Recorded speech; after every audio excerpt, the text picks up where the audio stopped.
everybody, welcome to the Empressive channel. There are a few things I want to talk about in this video. First, starting with The Real. Now, in one of the recent episodes of The Real, the topic of Adrienne Bailon Houghton's fertility journey came up. Now, Adrienne, for those who don't know, is one of the co-hosts on The Real, and for years she's been talking about trying to start her own family with her husband, Israel Houghton. She also opened up on how difficult it has been for her to get pregnant. Everybody doesn't get pregnant right away. And I think for myself, I thought it would happen so easily for me, and it just hasn't happened that way. And I have had to come to peace with that it'll happen when it's God's timing, and I believe in that, and I have faith in all of that. But it can be really discouraging, and it can be really frustrating. The number one thing I know they tell you is to remain calm. It'll happen when it happens. But I know that all of that is so annoying to hear. At the same time, it's so annoying to hear, because you're like, I get that, but then you watch like, this is so annoying, but then you watch like teenagers that get pregnant, and you're like, I'm ready, and I'm willing, and I'm prepared, and why isn't, you know, it can be frustrating. So that was just a clip of Adrienne talking about how difficult her pregnancy journey has been. And I know it's very difficult for her because she really does want children, and she has expressed several times that she wants multiple children. But unfortunately, it is taking her a little longer to build her family. Now, I do believe that Adrienne will eventually have children. I kind of feel like she might have twin girls. I don't know why I think that, but I kind of feel like she might have twins. But right now, Adrienne and her husband Israel are still trying to build their family. And I find it to be very interesting that her co-host Jeannie, who has expressed multiple times in the past that she did not want to have children, is now pregnant. She's pregnant in her 40s. And I did kind of wonder how Adrienne would feel about it, considering that she has been wanting children and has been trying for the last 5 years, but Jeannie was able to get pregnant before her. I kind of wondered how Adrienne would react to it, but Adrienne has been very supportive, and she opened up about how she truly felt about Jeannie getting pregnant before her.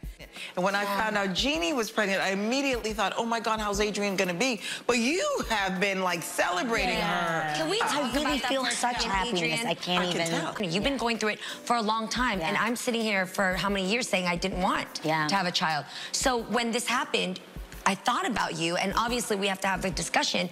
Thank you. It's so bizarre, because I feel like even in the comments, people were like, dang, I feel sorry for her. And I like wanted to write, like, please don't feel, like, genuinely Bible, like, don't feel sorry for me. Like, I believe with my whole heart that God has gifted you with something special, and it's in his timing, and this is your time. I believe mine will come, and even if it doesn't come, God's been so good to me on so many other levels that I'm so grateful that I'm so grateful that I get to be a part of your experience. And I'm grateful to see that and learn from you, because you are so incredibly inspirational to me watching you go through. So that's what Adrienne said, and I honestly have to give kudos to Adrienne for being so supportive and putting her own feelings aside to celebrate her co-host. And I know it's not easy for her. Even though Adrienne is smiling and being happy, I know that she feels a twinge of frustration to see somebody who has never wanted children to get it so easily, whereas she has had to work harder for it. You know what I mean? So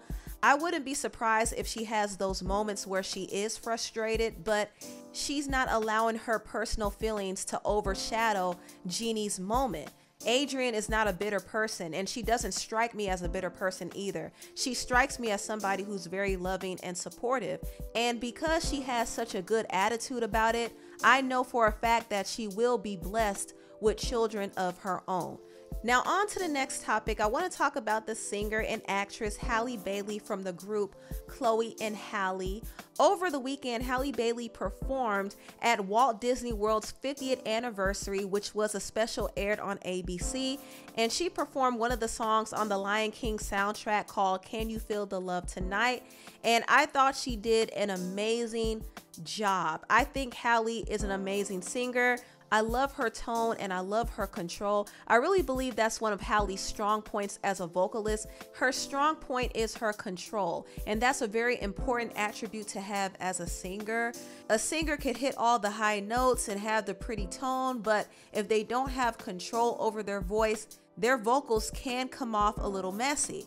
But Halle has amazing control, and she sounds flawless every single time. She just has this ethereal, sweet, enchanting voice that kind of grabs you, and it's the perfect voice for a Disney princess. I could totally see why she was chosen to play Ariel in the live action version of The Little Mermaid. I think she's gonna do an amazing job, and I can't wait to hear that soundtrack. Oh my gosh. That soundtrack is going to be amazing. And I would love if Halle did her own original music for the soundtrack as well. I think that would be great too. But Halle is a star. She's a bona fide star. Her sister Chloe is a star. Both of the Bailey sisters are amazing, and they will be a household name in the entertainment industry. You mark my words. Now on to the last topic. Let's talk about this mess.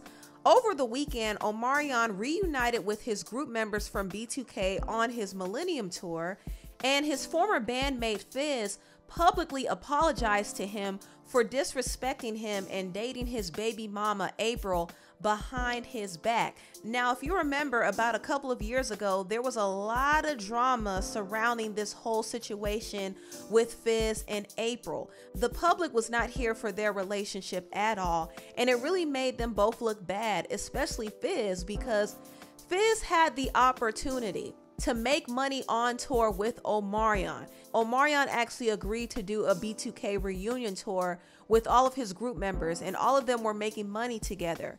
And instead of Fizz focusing on making money with his bandmates, he decided to fumble the bag and betray Omarion and date his baby mama behind his back.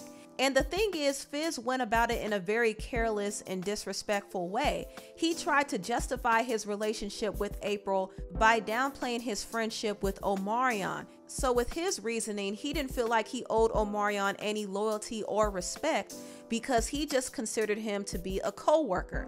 Well, Fizz said that the two of you just have a working relationship. How was your relationship with Omarion? There's no relationship. It's just a working relationship. It's called life. And if they not friends, they not friends. And if one man's trash is another man's treasure, then so be it. If you didn't care about leaving your family and y'all not friends, why do we have to sit here and be like, okay, let's consider your feelings? We don't have to because they aren't friends. Yeah, it seems like you and Omarion are close. Yeah, that's my boy. And what about the other members of the And group? Book, yeah, me and him are real close too. Well, Fizz said that the two of you just have a working relationship. Is that a fair assessment? I guess so. Yes. Yes, we do. Now, in this interview that Omarion did with Vlad TV, he said a lot without saying too much. He actually had to think about the question when he was asked whether or not he and Fizz just had a working relationship, and he decided, yeah, we do now. After that, Omarion stopped treating him like a brother and started treating him like a co-worker. One thing about co-workers is they don't have to work together. So Omarion decided that he didn't want to work with Fizz anymore. In fact, he announced that he was doing another Millennium Tour without B2K, and he made this announcement on Fizz's birthday. So yes, Fizz found out he got fired on his birthday. So Fizz not only messed up his bag, but he messed up the other group members' bag as well. And he tried to parade his relationship around with April for a storyline on Love and Hip Hop Hollywood, but that ended up backfiring because he and April broke up. And after they broke up, guess what happened? Fizz had to humble himself and crawl back to Omarion and apologize. I think it wouldn't be right if I didn't take this moment, bro, to publicly apologize to you, man. I did some fucked up shit to my brother. Some snake ass shit. And I'm not proud of it, man. So I want to sit here humbly and sincerely apologize to you for any turmoil or dysfunction I caused between you and your family, bro.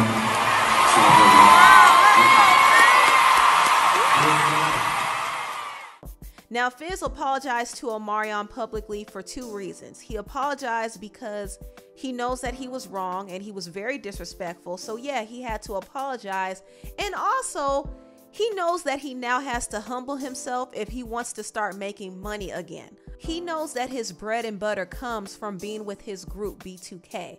Without Omarion, there is no B2K. So Fizz knew that he had to make things right with Omarion if he wanted to make things right with his bank account.